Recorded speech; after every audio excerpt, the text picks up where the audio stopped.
say it. I'm not from a political family. I'd say we would have had more often arguments about who was on the couch at Gael Norton than anything to do with Fianna Fáil or Fine Gael. I was a candidate, as Brian said, for Fine Gael in the constituency of Laois, which took in a portion of South Kildare. I'm from Ballybridge, so it's pretty close to the border, so I suppose from that point of view, it was a new area for me to get to know people. I always had a pretty keen interest in politics. When I was in UCD, I would say I was an active bystander as opposed to a participant. I graduated from UCD, I went on and qualified as a solicitor. Started working in criminal courts in Dublin and just really busy carving out my career there. But also I suppose I really got a great sense of sort of social justice from that, and that really, I suppose, helped me with the decision to run as a candidate. So I think it was back in the bank holiday weekend last October. Went along to our Laois AGM and I was hoping to be nominated as our PRO. That's our Public Relations Officer. So I went along to the meeting and I think it was all the questions that I was tackling James Riley with that I think ended up lying back there, saw some potential. And so it was a little bit after that I was contacted and asked if I would consider allowing my name to go forward. So I had a chat with my family and friends and I made the decision that yes, I would do it. And I think it was thereabouts November that we really started to kind of organise the campaign and kind of get involved and sort of hit the ground running. But I could definitely say to you, it was Christmas Day, only people in my own immediate locality knew who I was. So the 1st of January came and we just attacked it with gusto. I suppose I really was starting from scratch, and I suppose there was a lot of political analysts that would have said I was a total no-hoper because I was standing in a 3-seater with 3 sitting deputies. It was a chance encounter with An Taoiseach on Saturday afternoon at the Ardèche that really got my campaign off to a great start. He arrived in, as he promised, on the following Thursday afternoon to a huge crowd to open my campaign office in Monstrata. But it wasn't all plain sailing. The weather was ferocious, as anybody here will remember.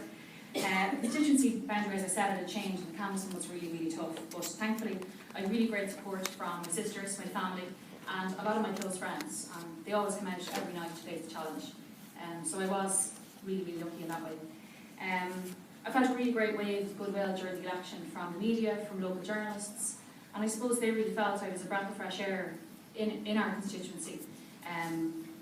So yes, I suppose what they had called it, I think it was Ivan Yates said it was the most boring constituency in the country in his analysis. I had a really great poster campaign, a great support locally, plenty of social media updates, always essential. And by February 26th, I had managed to persuade 4,233 people to vote number 1 for me.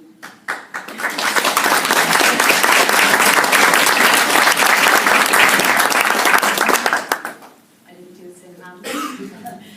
Had a really great team, as I said, really young, energetic campaigners. I had old party stalwarts, and I had a collection of people who were never even members of Fine Gael before. I think I even had a few off the other side, with hoods on. I must say I really got great support and encouragement from party headquarters, and texts I got along the way from Tom Curran and from Brian Hayes really kept us going.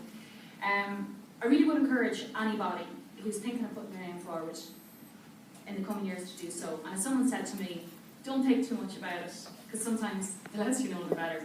And to all those people who think they might have an inkling to get involved in a campaign, I just say go for it, just get involved. I've always really admired the social policies of Fine Gael and their commitment to equality of opportunity. But when I think back, one of the main reasons I joined Fine Gael was because of a local problem that affected my family farm, which is situated in the Laois-Kildare border. Yearly flooding from the River Barrow was and still is the bane of many farming families in my area. And it seemed to me the only solution was a political one. And so I signed up in 2010 and got involved with rallying local councillors and TDs to put pressure on the OPW and the Barrow Drainage Boards to rectify this problem. In this matter, it seems I was taking a leaf out of De Valera's book, who had made 3 promises when he came to power: unite Ireland, restore the Irish language, and drain the Shannon. He delivered none of these, but he still got elected 14 times. River Barrow still floods, and I have a bit of catching up to do with old Dev. in the election stakes, but I think they've made a good start, and I'm really looking forward to another election contest whenever it comes. We'll be ready.